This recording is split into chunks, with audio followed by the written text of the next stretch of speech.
রাজধানীর চকবাজারের পোস্তা এলাকার একটি বাসা থেকে নজরুল ইসলাম নামে এক ব্যবসায়ীর হাত পা বাঁধা মরদেহ উদ্ধার করা হয়েছে। তাকে শ্বাসরোধ করে হত্যা করা হয়েছে বলে পরিবার থেকে অভিযোগ করা হয়েছে। ওয়ালটনের পণ্য কিনে জিতে নিতে পারেন নগদ 20 লক্ষ টাকা। Double million offer! Walton fridge কিনে পেতে পারেন 20 লক্ষ টাকা। রয়েছে কোটি কোটি টাকার নিশ্চিত উপহার। বুধবার বেলা 11টার দিকে তার মরদেহ উদ্ধার করে ময়নাতদন্তের জন্য ঢাকা মেডিকেল কলেজ মর্গে পাঠিয়েছে পুলিশ।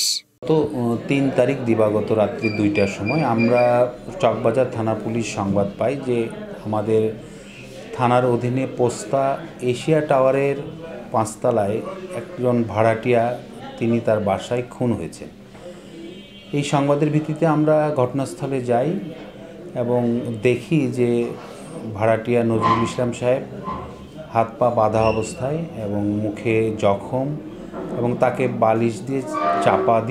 বালিশে চাপা দিয়ে হত্যা করা হয়েছে মর্মে প্রতীয়মান হয়। ঘটনার গুরুত্ব বিবেচনায় আমরা সিআইডি ফরেনসিক বিভাগের ক্রাইম সিন বিভাগের যারা কাজ করেন ওনাদেরকে আমরা ইনভাইট করি, ওনারা অ্যাটেন্ড করেন এবং প্রয়োজনীয় নমুনা সংগ্রহ করেন।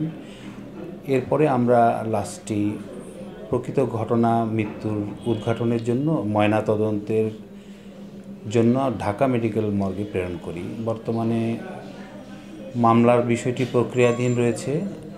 আমরা বিশ্বাস করি তদন্ত অব্যাহত আছে। অল্প সময়ের মধ্যেই আমরা ঘটনার প্রকৃত রহস্য এবং সংশ্লিষ্টদের আইনের আওতায় আনতে সক্ষম হব। নিহতের ভাই জিয়া জানান, ফালানা ছিল ওইটা তো তখন আমরা বেরিয়ে এসে পড়ছি। ওই রুমে যাই নাই, যে রুমে মার্ডার হয়েছে, মার্ডার হয়েছিল অন্য রুমে, আর ওই রুমের থেকে টাকা নিয়ে গেছে। আমরা বললাম যে যেহেতু গাজীপুর গেছে, ওনার মনে টাকার প্রয়োজন, উনি টাকা ভাঙ্গা টাকা নিয়ে গেছে, বাবির টাকা। ওনার তো টাকার মানে হয়তো বা শর্ট, বাবির টাকা নিয়ে উনি গাজীপুরে চলে গেছে, যেহেতু ওনার মারা আটকাইছে।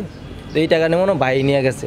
তো আমরা ওইটা ভাইবই বাস আমরা আইডি কার্ড নিয়ে থানায় জিডি করতে আসছি। থানায় জিডি করতে আসছি, থানায় কোনো থানায় জিডি নেই না। কোন থানায় গেছি? লালবাগ থানায় আসছি, চকবাজার থানায় গেছি। ওটা কোন এরিয়ায় পড়ছে?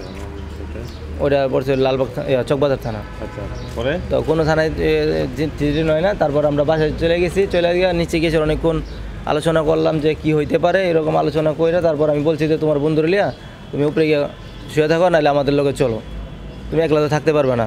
আচ্ছা ঠিক আছে। তো নাস্তার টাকা দিয়েছি, ওই নাস্তা কিনে বাসায় গেছে, আর আমিও বাসায় গেছি। যাওয়ার পরে আধা ঘন্টায় পরে আমার ফোন দিছে যে কাকা পাশের রুমে তো বাবারে মাইরা ফালা দিয়ে গেছে। তারপর ওনার লজ্জাস্থান কাটা ছিল, আর গলার ভিতরে তার নিজের পরনের লুঙ্গি দিয়া মুখে চাইপা ধইরা, আর দুই হাত বাঁধা ছিল।